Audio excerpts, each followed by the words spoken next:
Hello everyone, this is Deepthi from Transform. Hope you all are very fine.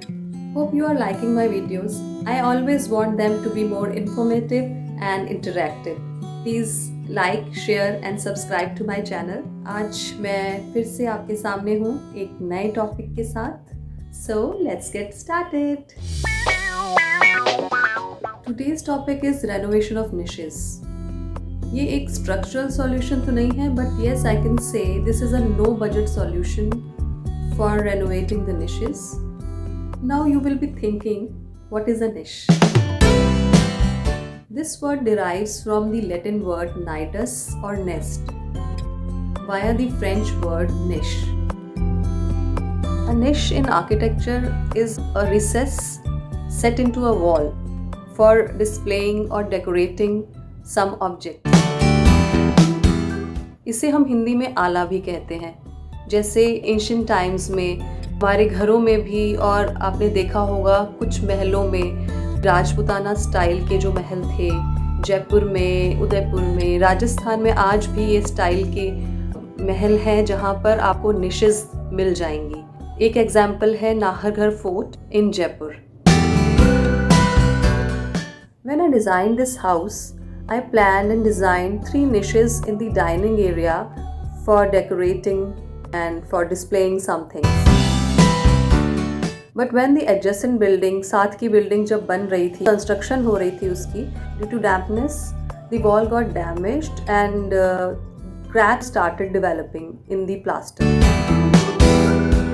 There are 2 types of cracks which occur in a building. First one is structural cracks and the other is non-structural cracks. Structural cracks develop in a building due to 2 or 3 reasons. One is due to bad workmanship. मतलब किसी भी building में जो construction work हुआ है वो सही से नहीं हुआ है. दूसरा, उसमें स्ट्रक्चरल डिफेक्ट्स हैं.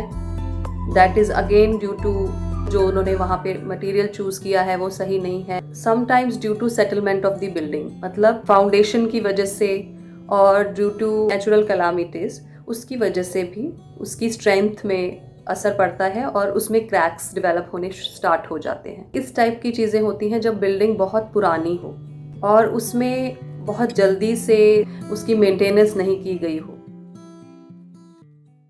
नॉन स्ट्रक्चरल क्रैक्स जो डेवलप होते हैं in the buildings, these cracks also occur due to some of the reasons. Climatic change, poor curing, मतलब उसमें सही से तराई नहीं की गई है. सीमेंट जब सेट होता है तो उसमें हीट ऑफ हाइड्रेशन पैदा होती है, तो उसको हमें कम करने के लिए उसको मॉइस्चर देना ज़रूरी है वॉल को. उसके लिए हमें उस पर तराई करनी पड़ती है, उसकी क्योरिंग करनी पड़ती है. बैड क्वालिटी ऑफ सैंड, जो सैंड है उसमें ग्रिट है, बहुत ज़्यादा गंदगी है, उसको उन्होंने ठीक से छाना नहीं है, उसकी वजह से भी क्रैक्स आ जाते हैं in the long run. Sometimes because of the expansion and contraction. Corrosion of steel भी एक रीज़न है क्रैक्स आने का. बिल्डिंग में जो सरिया होता है वो कुछ टाइम के बाद अगर उसमें रस्ट आनी स्टार्ट हो जाए तो रस्ट आने की वजह से जो वॉल्यूम है इंक्रीज हो जाता है, जिसकी वजह से उस पर प्रेशर आता है और प्रेशर की वजह से उसको फाड़ देता है. इस वजह से वो क्रैक्स आने स्टार्ट हो जाते हैं. Plaster crack is also a one type of non-structural crack. Plastering cracks के जो reasons है वो है shrinkage, like loss of moisture, जिसकी वजह से shrinkage होती है और shrinkage cracks develop हो जाते हैं. दूसरा type है thermal cracks, जो कि टेम्परेचर डिफरेंस की वजह से होते हैं. जैसे दिन में टेम्परेचर ज़्यादा होता है, रात में कम हो जाता है, तो जो वो टेम्परेचर डिफरेंस होता है उस डिफरेंस की वजह से भी क्रैक्स आ जाते हैं. Due to fine and silty sand, like जैसे मैंने पहले बताया कि प्लास्टरिंग मिक्सचर जब बनाते हैं तो उसको अच्छे से पहले छानना ज़रूरी है. उसकी जितनी भी इम्प्योरिटीज़ हैं वो जब तक नहीं निकलेंगी तब तक आपका मोर्टार जो है प्लास्टरिंग के लिए वो सही नहीं बनता है. वाटर सीमेंट रेशो प्लास्टर का जो मोटर होता है उसमें कम रहनी चाहिए. अगर वो ज़्यादा हो जाएगी तब भी क्रैक्स आने के चांसेस बढ़ जाते हैं. How can we prevent these cracks which develop in plaster? Proper curing.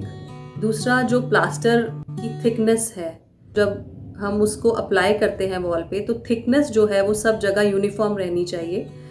Lack of moisture in the climate is also one of the reasons of developing the cracks in the plaster. Weather का भी बहुत effect पड़ता है। ऐसे ही weather में construction work होना चाहिए या पेंटिंग होनी चाहिए बिल्डिंग्स में, जब कि मॉइस्चर कंटेंट थोड़ा सा ज़्यादा हो क्लाइमेट में। अदरवाइज क्रैक्स डेवलप होने के और पेंटिंग खराब होने के चांसेस ज़्यादा होते हैं।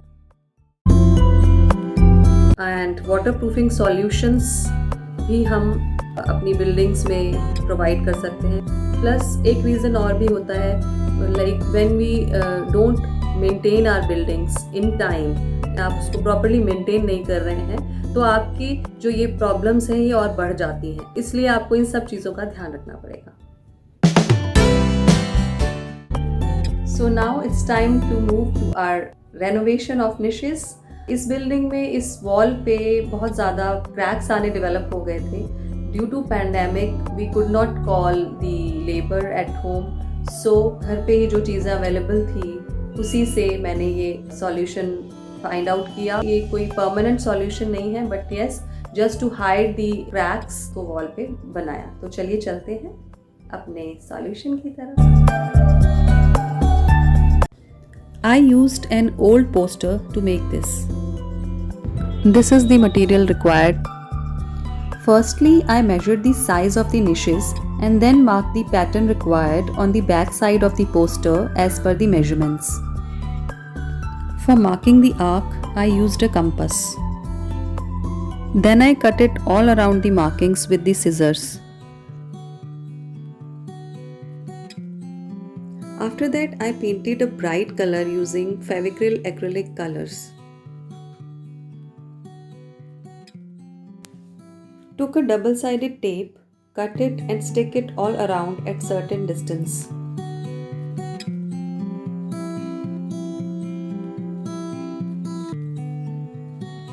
Remove the upper covering of tape and stick the jharokha made out of thick sheet to the wall around the niche. The jharokhas are inspired by this Rajputana style jharokha used in old palaces.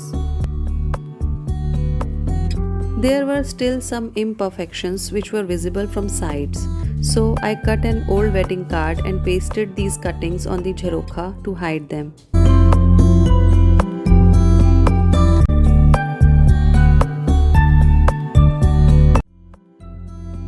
How bright and beautiful they are looking, and smartly hiding the cracks under them.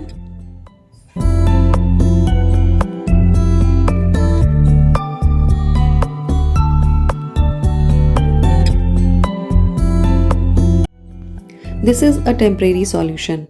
For permanent solution, plastering will be done again following the whole procedure of renovation followed by the painting.